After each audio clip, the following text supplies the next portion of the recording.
Hello everyone. आप सब कैसे हैं? मैं उम्मीद करता हूं कि बहुत अच्छे होंगे और अपनी पढ़ाई को बहुत अच्छे से कर रहे होंगे। बच्चों, आपको जैसा पता है हमारी 12th क्लास है और इकोनॉमिक्स हमारा सब्जेक्ट अपना चल रहा है। समष्टि अर्थशास्त्र की बुक हम लोग देख रहे हैं। चैप्टर जो है आपका नंबर 2 चल रहा है। राष्ट्रीय आय का लेखांकन हम लोग आपका देख रहे हैं और पूंजी और स्टॉक क्या है, क्या उसका प्रभाव है, हम लोग प्रभाव और आपका स्टॉक को देख रहे थे। हम लोग प्रभाव बढ़ चुके हैं और स्टॉक के अंतर्गत जो है बच्चों, हम लोगों में जब आपका लेक्चर अंतिम हुआ था तो स्टॉक में कुछ आपका छूट गया था। अंतिम हम लोग बैंक की धनराशि तक लिखकर हम लोग वहीं अंतिम कर गए थे। आज हम लोग पहले अपना पिछला रिवीजन करेंगे, फिर उसके साथ हम लोग आगे बढ़ेंगे। जो हमारा अपना जितना चैप्टर जहाँ से वापस छूट गया था वहां से आगे कंटिन्यू करेंगे। मैं सभी बच्चों को आपको बताना चाहूंगा कि सभी बच्चे अपनी पढ़ाई को बहुत अच्छे से जारी रखें, किसी प्रकार की ढील ना दें, क्योंकि परीक्षाएं आपकी निकट आने जा रही हैं। क्योंकि अब बहुत ही कम समय बचा है आपकी जो वार्षिक परीक्षा होंगी, उसके लिए आप बिल्कुल अभ्यस्त रहिए। जितना कोर्स आप लोगों ने पढ़ा है आप उसको प्रॉपर तरीके से रिवीजन करते रहिए।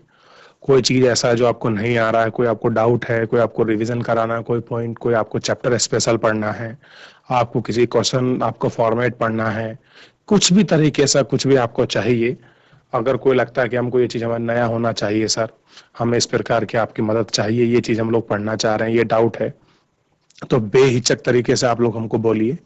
हम लोग आपकी आपकी मदद के लिए बिल्कुल आपको तत्पर हैं। जो भी आपका डाउट होगा, जो भी आपका कमेंट होगा, हम लोग उस पर पूरा आपका गौर करेंगे और पूरा आपका समाधान करने की अच्छे से कोशिश करेंगे। क्लियर है? तो मैं उम्मीद करूंगा कि मेरे सभी प्यारे बच्चे अपने सभी विषयों को बहुत अच्छे से अध्ययन करेंगे और प्रॉपर तरीके से उनका रिवीजन भी करेंगे। ठीक है, चलिए। तो ज्यादा समय लेते हुए सीधे हम चलते हैं अपने डिजिटल बोर्ड की तरफ। देखिए, आपको ध्यान होना चाहिए मेरे प्यारे बच्चों। सबसे पहले जब हम लोग आपका शुरू किए थे तो उस शुरू करने के समय सबसे पहले हम स्टॉक को देख रहे थे कि स्टॉक क्या है। तो देखिए, स्टॉक एक ऐसी मात्रा है जो किसी निश्चित समय पर बिंदु पर मापी जाती है। कहाँ मापते हैं? आपको किसी निश्चित समय पर कोई पॉइंट होगा जिस पर हम मापते हैं। इसका व्याख्यान समय के वहां किसी बिंदु, जैसे 4 बजे सोमवार 1 जनवरी 2004 आदि के आधार पर किया जाता है। यानी कि स्टॉक को मापने के लिए हमें, अगर हम कोई किसी पॉइंट की बात करें तो वो अगर कोई आपका पॉइंट है तो वो पॉइंट है आपका समय। हम समय पॉइंट के आधार पर उसको क्या है आपका मापते हैं। दूसरा, राष्ट्रीय पूंजी एक स्टॉक है। जो आपकी राष्ट्रीय पूंजी क्या है? एक स्टॉक है जो देश के अधिकारों में किसी निश्चित तिथि को मशीनों, औजारों, कच्चा माल आदि के स्टॉक के रूप में करती है। क्या करती है? स्टॉक के रूप में करती है। स्टॉक का संबंध एक निश्चित तिथि से होता है। मान ली श्रीमान की एक्स का शेष बैंक, यानी कि जितना उसका शेष धनराशि है बैंक में कितना है, 2000 है, तो इसके साथ ही यह बताना जरूरी है कि कब तक, किस समय पर, किस बिंदु पर। यानी कि यह बैंक को बताना जरूर होगा कि आपका 2000 रुपए किस बिंदु पर किस समय तक था। ठीक, आगे देखिए। इसी के साथ हम शुरू करेंगे आगे। उचित, ध्यान दीजिए बच्चों, क्या देखना? उचित अर्थ के लिए, अर्थ के लिए, उचित अर्थ के लिए कहना चाहिए, उचित अर्थ के लिए कहना चाहिए। क्या कहना चाहिए? कि 1 जुलाई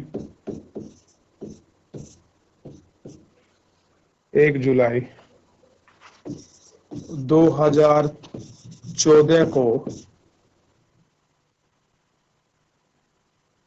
क्या कहना चाहिए? 1 जुलाई 2014 को श्रीमान, क्या कहना चाहिए? श्रीमान एक्स का बैंक शेष कितना? बैंक शेष 2000 है। क्या कहना पड़ेगा आपको? 1 जुलाई 2014 को श्रीमान एक्स का बैंक शेष है, यानी कि जो इतने पैसे हैं वो आपके बचे हुए हैं। ठीक, अब इसमें देखिए, अगर हम बात करें नवल निवेश की, यानी कि जो आपका नेट निवेश है, नवल निवेश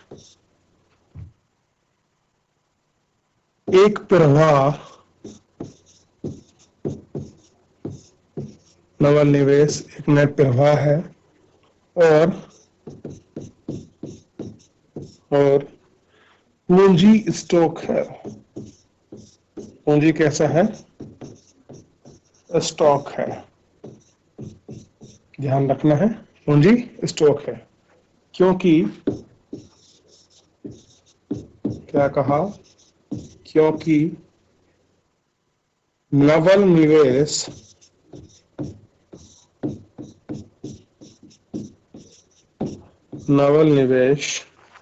का संबंध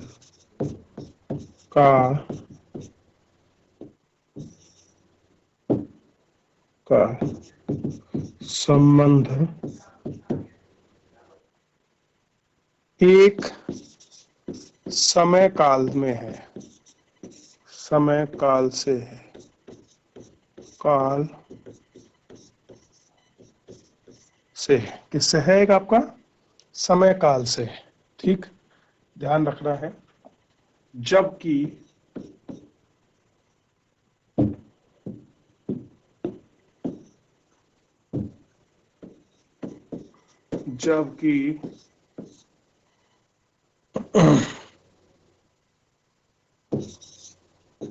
पूंजी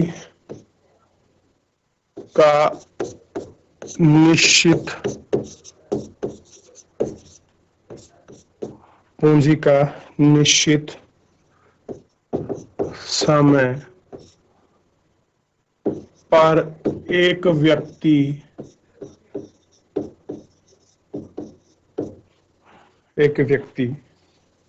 की संपत्ति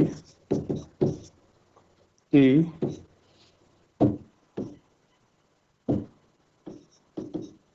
क्या करना है बच्चों? की संपत्ति का भंडार है। क्या है? संपत्ति का भंडार है। पूंजी एक खोज के समान है। पूंजी किसके समान है? एक खोज के समान है। ध्यान रखना है, किसके समान है? खोज के समान है। जबकि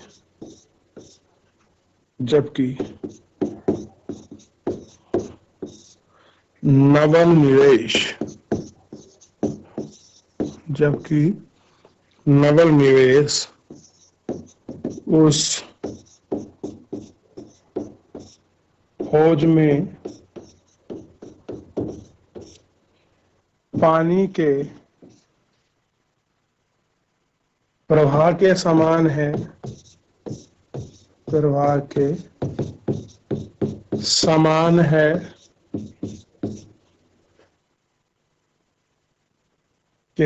है, जो एक निश्चित बिंदु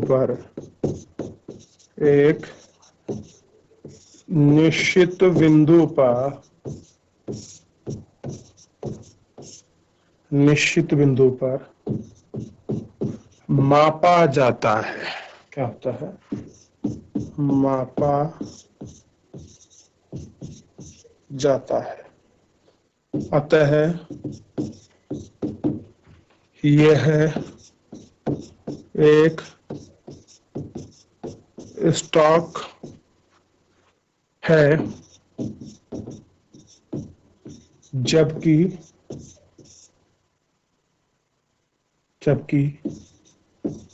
बहते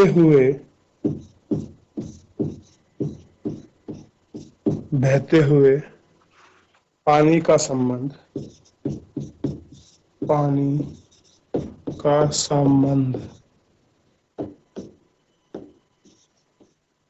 किससे होगा बच्चों, बता चुका हूं मैं, का संबंध देखिए समय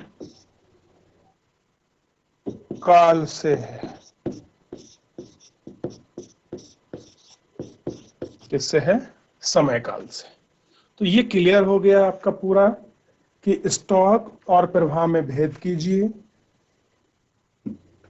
आपका नवल निवेश और पूंजी में कौन स्टॉक है, कौन प्रवाह है। होश के पानी के प्रवाह से नवल पूंजी की पूरी जो तुलना थी वो हमने एक एक करके आपका बहुत अच्छे से कर ली। क्लियर है बच्चों, आपको पूरा पता होना चाहिए कि ये क्वेश्चन जो तक काफी लंबा था और हमने इसको पूरी तरह से चर प्रवाह, यहाँ से हम लोगों ने प्रश्न शुरू किया था और हम लोगों ने बहुत अच्छी तरह से इस पूरे प्रश्न को हमने कंप्लीट किया। देखा कौन गरीबी से ऊपर है, कौन नीचे है, कोई सप्ताह में कमा रहा है, कैसे हम लोग टाइम के अनुसार इसको मैनेज कर रहे थे। ठीक है, स्टॉक को भी हम लोग पढ़ चुके हैं, पूरा स्टॉक प्रवाह बिंदु, नेट निवल निवेश, इन सब चीजों पर हम लोग बात कर चुके हैं। आज हम इससे आगे बात करेंगे जो बड़ा ही इंपॉर्टेंट है और आपको थोड़ा सा ध्यान रखना है कि ये आपका किस लिए इंपॉर्टेंट है। आप इसको देखिए। देखिए एक प्रश्न आता है आपका, एक है आपका नियोजित और अनियोजित, नियोजित और अनियोजित माल सूची में क्या अंतर है, में क्या अंतर है।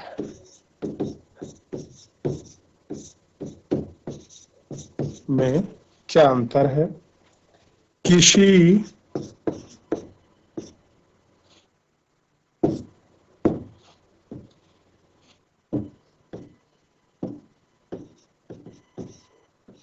किसी फर्म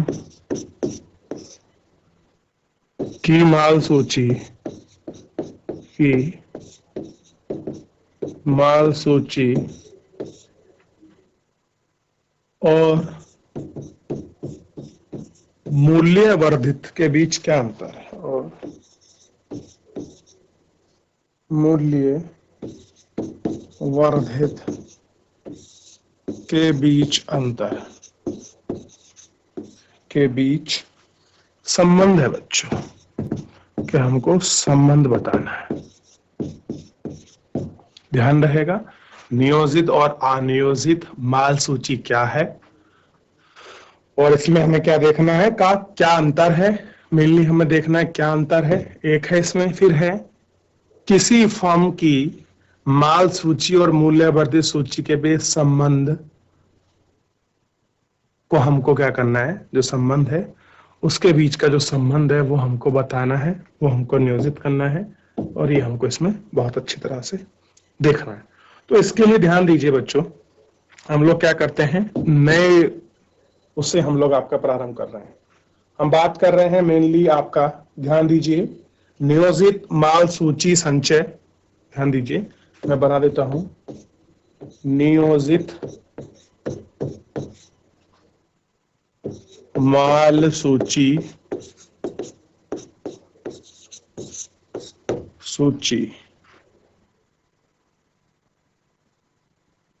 नियोजित माल सूची संचय तथा अनियोजित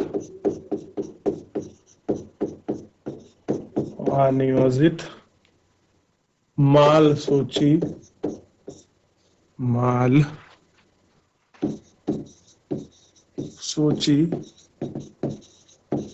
संचय में अंतर इस प्रकार।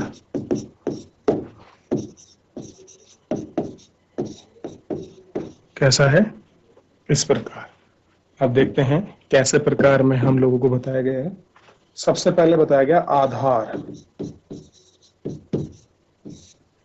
आधार पर यहां देखिए, फिर बीच में लाइन करिए। फिर है नियोजित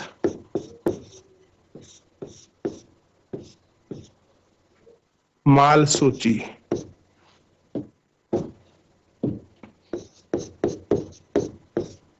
माल सूची संचय। यहां है अनियोजित माल सूची संचय। ठीक, अब देखिए, अब आप इसका से लाइन खींच लीजिए। ऐसे हम लोग अंतर करेंगे। और अगर हम लोग आधार की बात करें तो पहला आधार है आपका अर्थ का। किसका आधार है पहला? अर्थ का। अर्थ में देखिए, वह माल सूची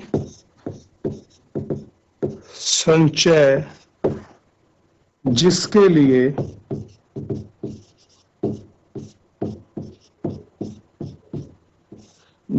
लिए पहले से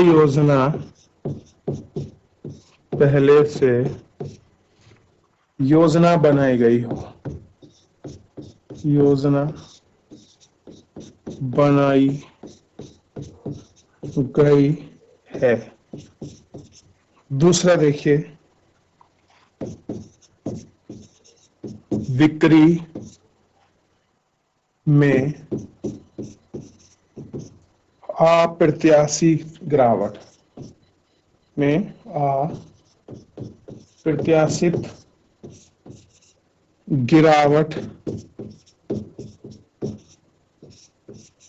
अप्रत्याशित गिरावट की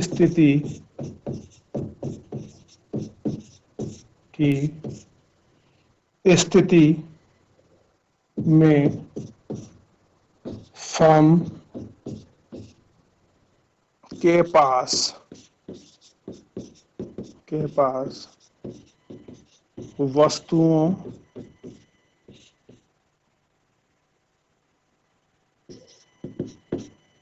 अविकृत स्टॉक होगा। क्या होगा?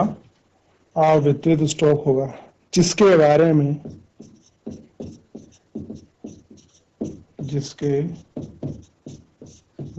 में वह आशा नहीं कर सकता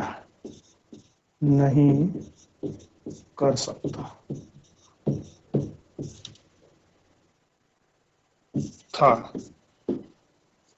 अब देखिए, लाइन तो वही रहेगी, ये आधार वाली रहेगी। ठीक, इसमें कहेंगे अतः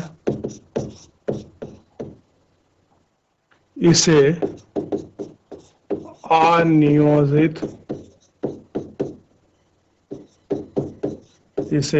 अनियोजित माल सूची संचय की संज्ञा दी गई है। क्या करी गई है? माल संचय की जो सूची है, संज्ञा सूची, वो आपकी दी गई है। दूसरा देखेंगे हम लोग आपका जो इनका चिन्ह है। क्या है बच्चों?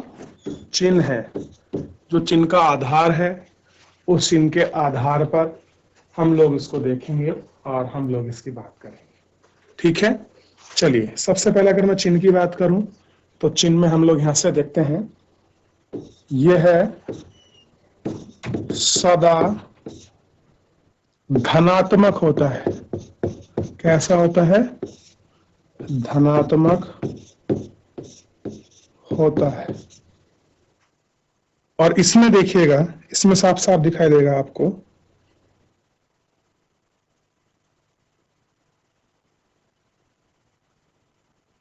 यह धनात्मक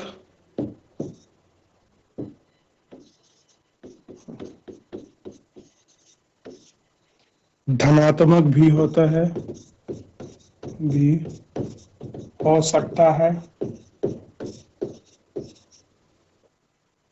और ऋणात्मक भी हो सकता है।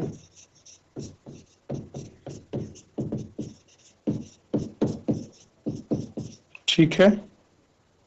यदि अंतिम स्टॉक, किसकी बात चल रही है?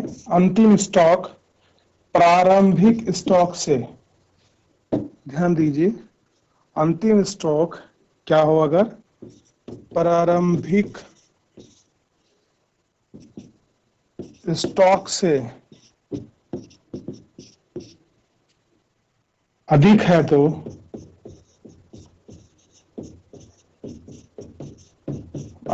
तो यह है धनात्मक होगा। कैसा होगा?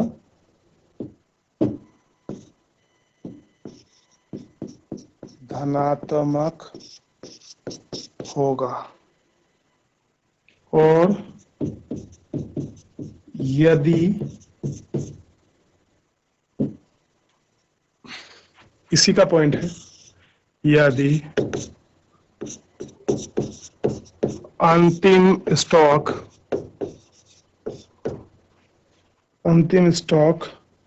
से कम है तो यह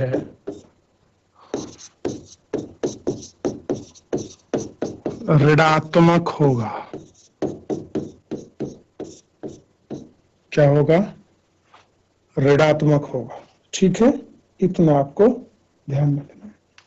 ठीक, तो यहां से आपका निकल जाएगा। वैसे मैं पहले इस क्वेश्चन को एक बार बता चुका हूं, फिर मैं दोबारा रिवीजन कराएगी, वो थोड़ा इंपॉर्टेंट है, इसलिए आप इनको ध्यान रखिएगा। ठीक है, चलिए अगला प्रश्न लेते हैं। बड़ा ही इंपॉर्टेंट प्रश्न है बच्चों।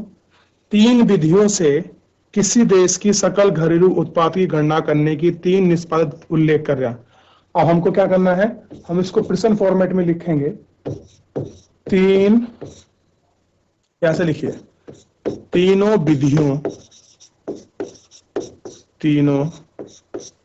विधियों से किसी देश के सकल घरेलू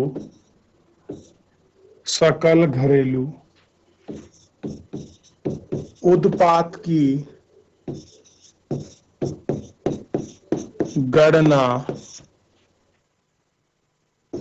करने की किन्हीं 3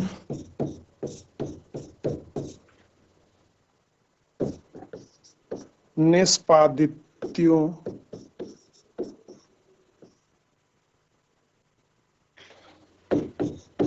लिखें। उन तीनों को लिखना है और संक्षेप में यह भी बताएं कि क्या कर रहा है। संक्षेप में यह भी बताएं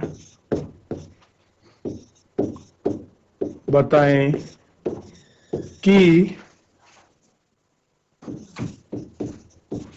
प्रत्येक विधि सकल यानी कि ग्रॉस घरेलू डोमेस्टिक उत्पाद यानी कि प्रोडक्ट का एक सा मूल्य क्या आना चाहिए, क्या आना चाहिए, ये हमको देखना है। ये हमें ऐसी बात करनी है। तो बच्चों, जो आपका समय है वो आपका समाप्त हो रहा है। नेक्स्ट लेक्चर है तो जो हमें आपका 3 विधियों से सकल घरेलू उत्पाद के बारे में जो आपका बताना है, ये ग्रॉस डोमेस्टिक जो आपके प्रोडक्ट है, हम लोग उसको आपका तीन कौन कौन सी विधियां हैं जिनके माध्यम से हम लोग उनको ज्ञात कर सकते हैं, हम बता सकते हैं, कैसे उनकी गणना करेंगे, उन सब के विषय में बच्चों हम लोग अपना कल लेक्चर में जो होगा हम लोग उसमें आपके विस्तृत से आपकी चर्चा करेंगे और सबको बहुत अच्छे से देखेंगे, पढ़ेंगे और समझेंगे। तो आप तब तक के लिए जो आपका नियोजित वाला है, स्टॉक प्रभाव वाला है, इन सबको रिवीजन कर लीजिए। फिर हम लोग कल चैप्टर को अच्छे से देख लेंगे, उन तीनों विधियों को, और हम जो हो सकेगा तो कल हम लोग इस लेक्चर को अंतिम कर लेंगे, नहीं तो फिर हम लोग कुछ और देखते हैं। चलिए, आज के लिए इतना ही, मिलते हैं नेक्स्ट लेक्चर में। तब तक के लिए ध्यान रखिए, स्वस्थ रहिए और अपनी पढ़ाई को बहुत अच्छे से करते रहिए। मुझसे जुड़ने के लिए आपका बहुत बहुत धन्यवाद।